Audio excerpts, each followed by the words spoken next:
You lost your job again, right? My aunt's voice came from the end of the long table. She sat in a high-backed chair wearing a pearl necklace. A servant pushed a cart bringing steak and red wine. I lowered my head, cutting the meat on my plate.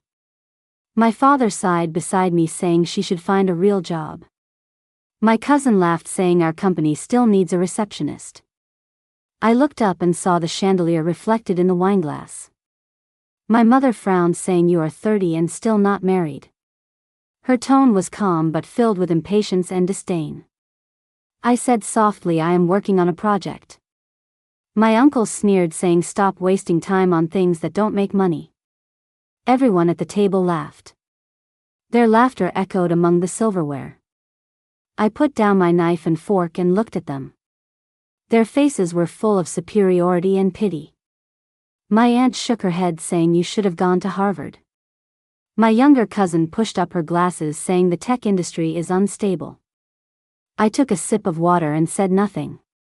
They didn't know my company had just completed an acquisition. They didn't know the company we acquired was my cousin's company. The servant brought a stack of magazines, placing them in front of my aunt. She loved reading tomorrow's financial news in advance. I noticed the top magazine face down on the pile. My cousin proudly said our company grew 2% this quarter. My aunt said, "That's wonderful, it deserves a finance cover." I looked at the servant and he gave a slight knowing smile. He knew the truth. He turned the magazine over and placed it on the table. The air in the dining room froze in that moment. Every eye landed on that page. The cover showed my face. The headline read, "Unemployed Tech Founder Reshapes the Future of Artificial Intelligence." A sharp clatter of glasses broke the silence. My aunt's fork fell onto her plate. My cousin choked on his wine. My mother froze mid-motion, unable to lower her glass. I smiled, saying the news came out fast. My cousin stammered, saying, "This can't be true." I took out my phone and opened the acquisition announcement. I said, "You can scroll to page 42. There's a note about the merger. Unemployed Tech officially acquires my cousin's company." They all fell silent.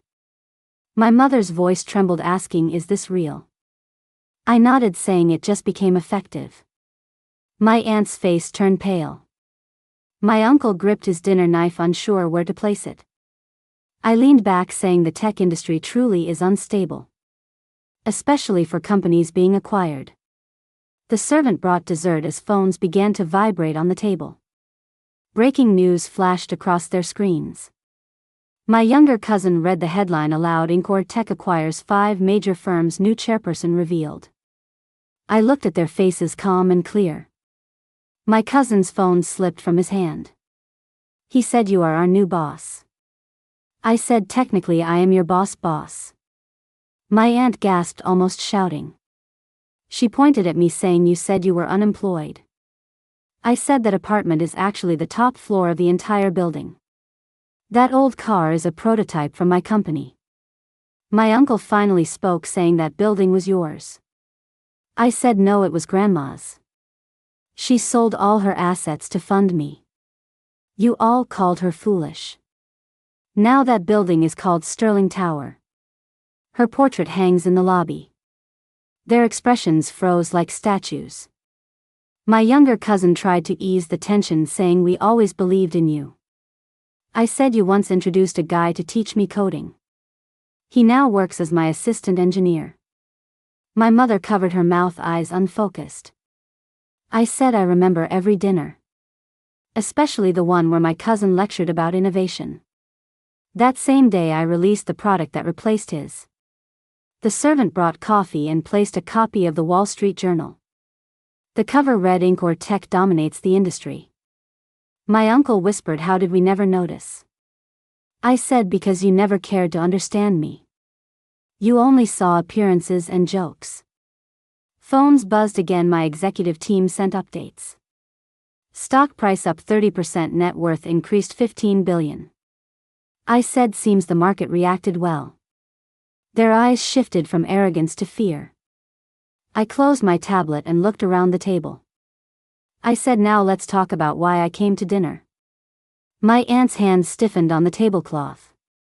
I opened my bag and took out a device projecting light across the table. Blue light flickered across their faces. I said, starting tonight, Incor will release the next generation product. The projection showed a neural interface. My cousin's face lost all color.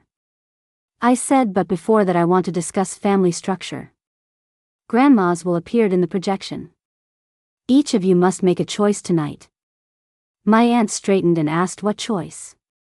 I said, either cut all ties with the company, or start from the bottom and learn again. My cousin shouted, I am already a manager. I said, your position no longer exists. I handed the servant folders prepared for each of them.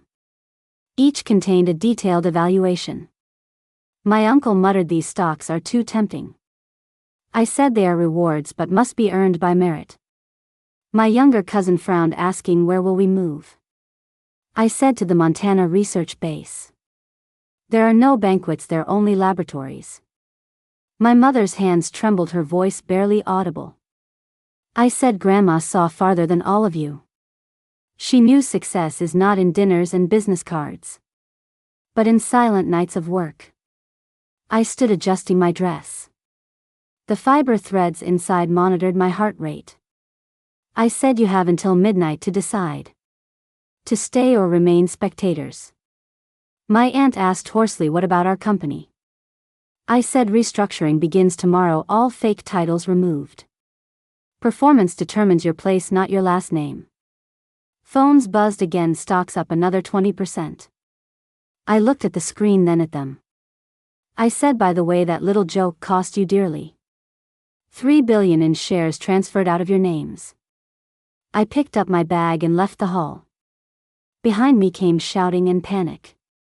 I walked into the night. My car started automatically. The dashboard read, welcome back, founder. I remembered Grandma's last words.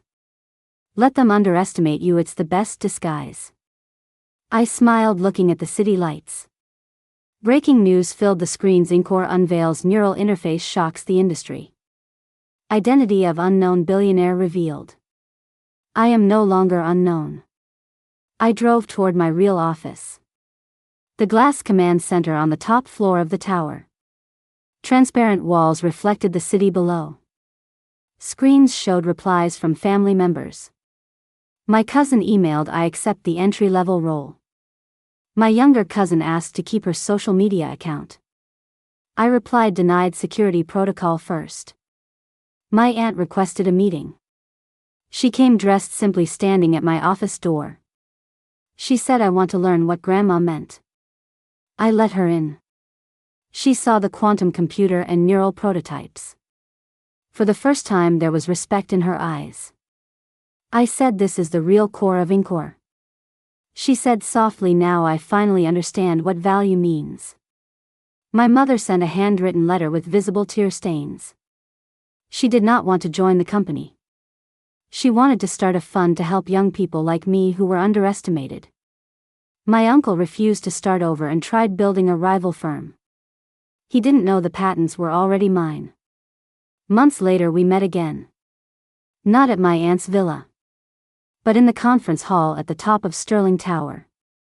They no longer talked about jewels and vacations, but about algorithms and neural channels. My cousin presented his new algorithm. He said, I finally understand what creation is. I nodded, watching the code flicker on the screen. Those who once looked down on me now sit inside the world I built.